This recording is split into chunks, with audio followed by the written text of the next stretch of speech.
I'm Daniel Lucas, and welcome to Music 101. And of course, I have my officially co host, Mr.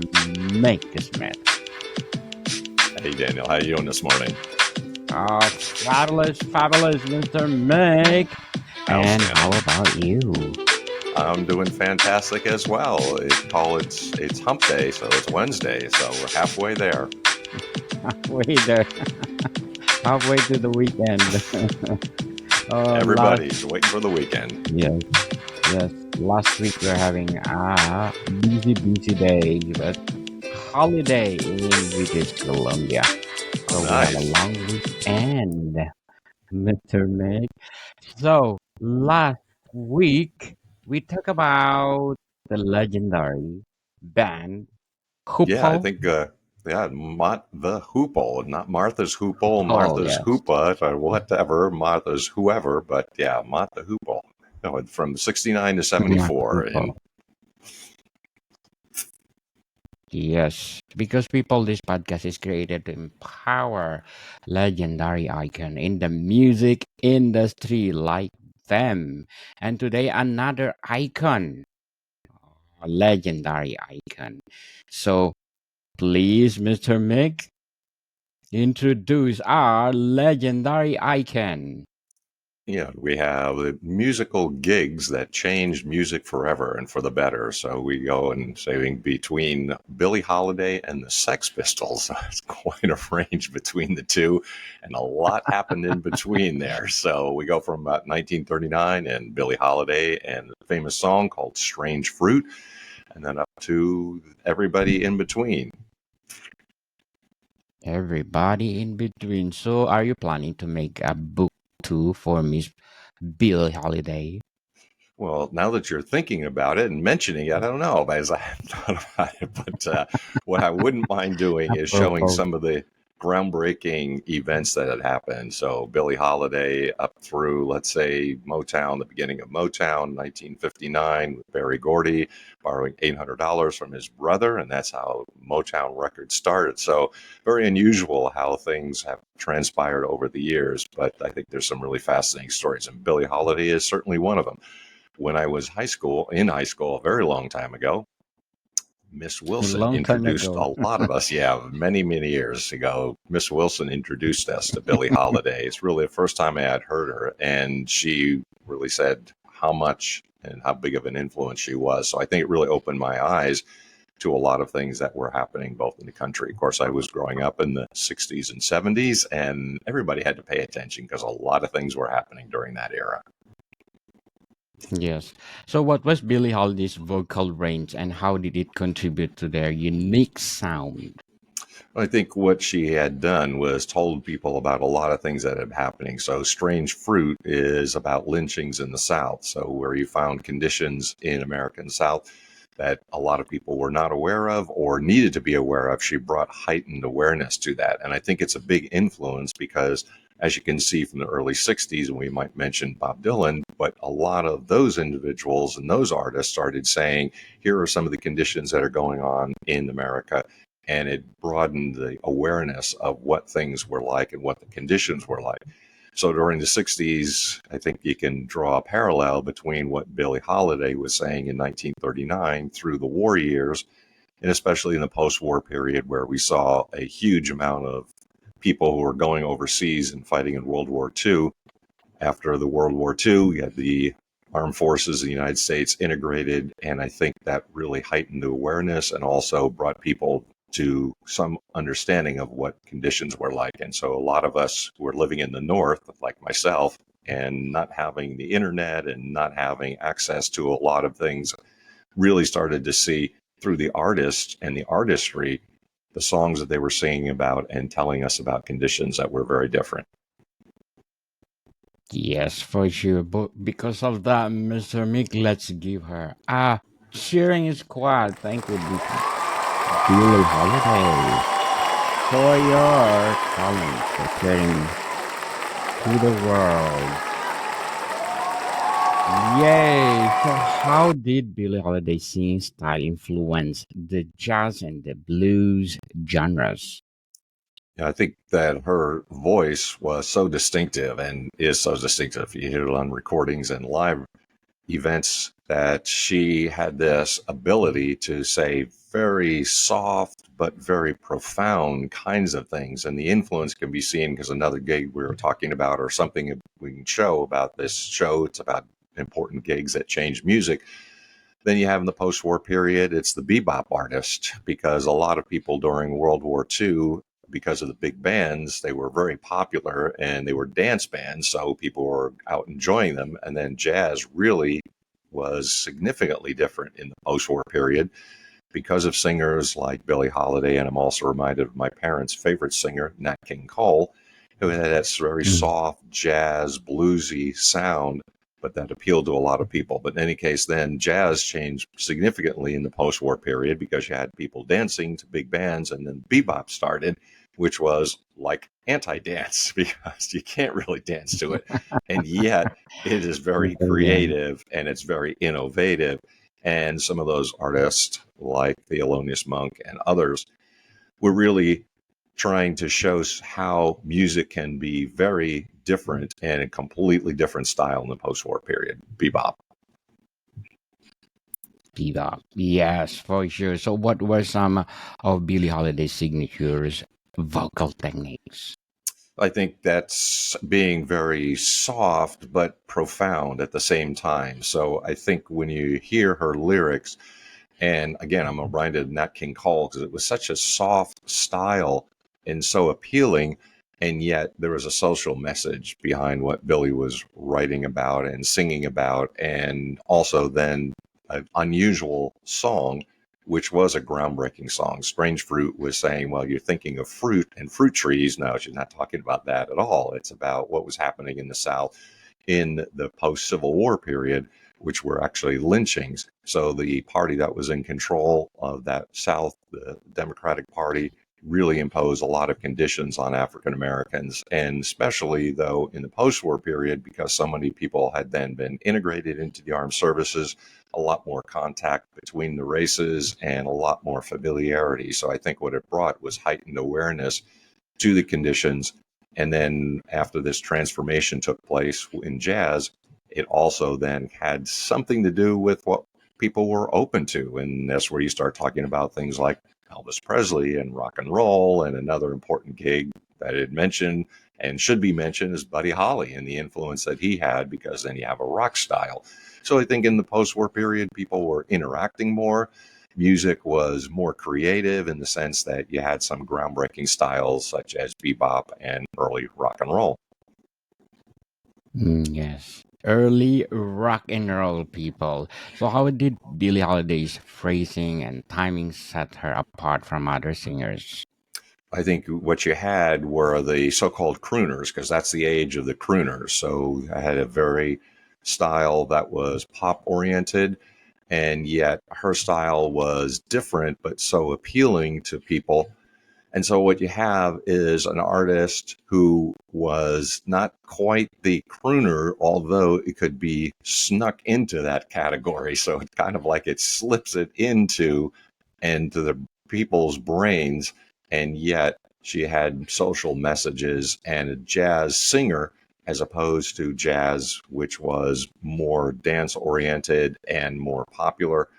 In this sense, she had actually a message. And that's why I say when you start looking at how the music had evolved in this period, the openness to messages and how to get a social message across through the use of music was really a big influence, especially with rock and roll. And then eventually you have people like Bob Dylan, who was all message, especially early in his career. And that's another gig that you could be spoken about and talk about. Because in 1965, he virtually created folk rock by himself, taking the folk message, also related to ideas of Billie Holiday and the jazz singers, but then making it into pop hits. And that's was very unusual because usually pop artists are boy meets girl, girl meets boy, and it's all about kind of teenage love. But it was the first time that Yes. music was really an opening to messages and the ability to artists to actually say something and talk about the issues of the day. So, what role or did emotion and personal experience play in Billie Holiday's performances? Well, very much so, because I think there's where you see people taking in the message and understanding that there is a social message behind that. And it's also something that they could say, well, we're expressing not just the pleasant sound itself with the music and the vocals, but it's also being able to create a message, and a message that was compatible, because if you just simply said these things, it wouldn't have the impact. So music has that emotional impact, and it has that emotional movement of people, and you actually get motivated by it. And that's why they want to sing about it. They want to create things by themselves. They want to dance. Maybe they want to express their own ideas through a creative outlet, such as music or singing as well. Yes, definitely. I agree, Mr. Meek. But before we go on, let's shout out our listeners from Germany. Thank you, Germany, for supporting this podcast. Because in Bavaria, we got 32% audience share. North Rhine-Westphalia, Land Berlin, Rhineland Plus, Thuringia, Hesse, and many more. Thank you, Germany. Danke schön, as they said, for supporting this podcast, because this podcast is created to empower singers or legendary icon in the music industry like Miss Billie Holiday. So, Mr. Mick, how did Billie Holiday's early musical influences shape her shining style? I think where you have in this post war American period that idea that people can express themselves and express ideas that hadn't been really talked about. So, again, by hindsight, we're so used to having television and the internet and the ease of communication with iPhones and all of the technology that we have. This is in a technologically deficient era, but the only way to get a message out, and the only way really to people to speak to one another, was through the mediums that they did have, which was records and radio and perhaps live performances. And that's why those gigs are so important, because live gigs were the only way that people could get a message out and hear it with more limited accessibility in terms of communication. So if you talk about the important gigs throughout the period, it's Buddy Holly, it's Bob Dylan, it's Jimi Hendrix, it's all of those artists who followed after, in the idea of being able to express an idea of music and a message through the music. And I mean, I'm thinking of more contemporary gigs. Got people like Bob Marley and the Wailers in 1975 go to England. So, I mean, what messages then certainly became a part of the music. And that's where I find a lot of young people jumping in. So it was a music that was appealing to young people and appealing to people who understood a message and felt motivated by it as well. So you think all these important gigs throughout the decades really started with being able to have a message as early as Billie Holiday, and then the trend continues right up until, I'm saying, up to the potent gigs like the Sex Pistols and importantly the Beatles as well too. And their appearance in 1966 at Candlestick Park. So, in what ways did Billie Holiday innovate as a jazz vocalist? I think there's where you find not so much the style, which was probably more common, the big band style, which really had no message and neither here nor there, but it was dance music. It's kind of reminds me of disco in a lot of way. There's not too many messages really in disco. It's simply dance, and nothing wrong with dance, but there is no message. But popular artists began to start thinking about the fact that I have something to say, and the way to express myself is through the music.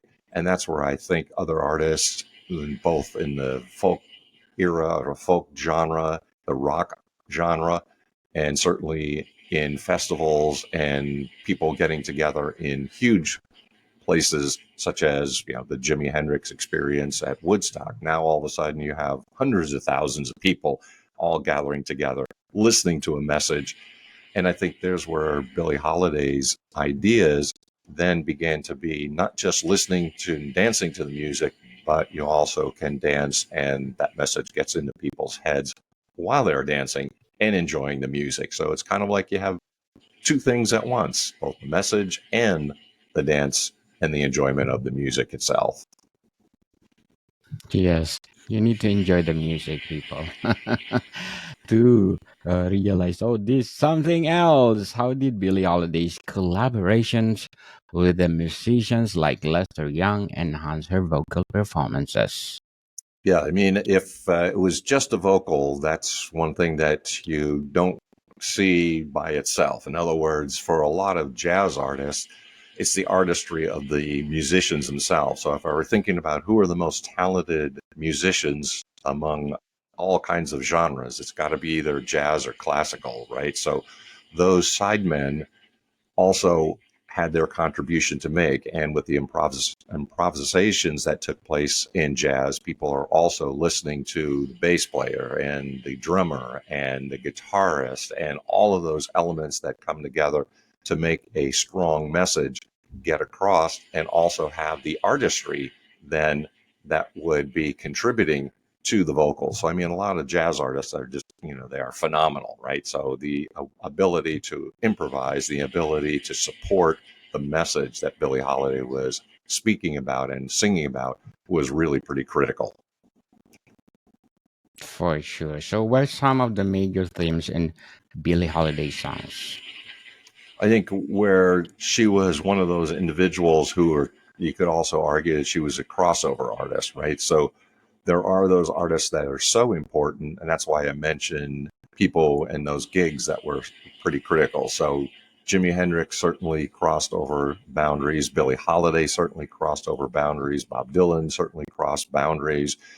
And when you have an artist like that, not confined to simply the jazz genre, but then also a popular message, crossover artists are those individuals who break out of the genre they are in and have a bigger influence. So those artists are really critical, and that's why they are so critical, because not only are the people who are legitimately first fans, but the other people too start listening in, and something is going on in the jazz vocal eras. And that's not necessarily what people were listening to at the time, given the fact that so many messages during the big band era had no message at all. And it was just dance, just movement. And in and of itself, it didn't have any social content. But when Billy started doing it, I think the other artists, such as your Bob Dylans and others, started saying, yeah, well, we have something to say as well. And that's that vocal influence that she had on other vocalists who say, well, I have a message too, just like Billie Holiday. Yes, for sure. Movements, people. But before we go on, Mr. Mick, I'm inviting you to please do listen to my other podcast, Book 101 Review, on my fourth season, people, fourth season. And please do tune in for my feature author of the month of August, Mr. Douglas Burton, award winning author. And my feature author of the month of July, please do listen, Mr. Sebastian de Castel, as we talk about. He is award-winning and best-selling author. We did 5 episodes, and so please listen to them and support him, because if you support him, more books to come. So, Mr. May, can you please plug in your podcast, your books, so that people will support you? Well, thank you so much. I appreciate that. Yes, I always appreciate the support of both the publishers of In the Best Interest of the Children, that's Burning America, and On Track, Ian Hunter, both available on Amazon. Of course, listen to the Doctor of Digital podcast and meet me on Facebook, where I'm Mastering Presentation Secrets. I help business leaders, CEOs, and entrepreneurs break through their obscurity through oral and written presentations, building credibility and authority. So, Mastering Presentation Secrets, Doctor of Digital podcast, and also Burning America, The Best Interest of the Children, and On Track, Ian Hunter, both available on Amazon.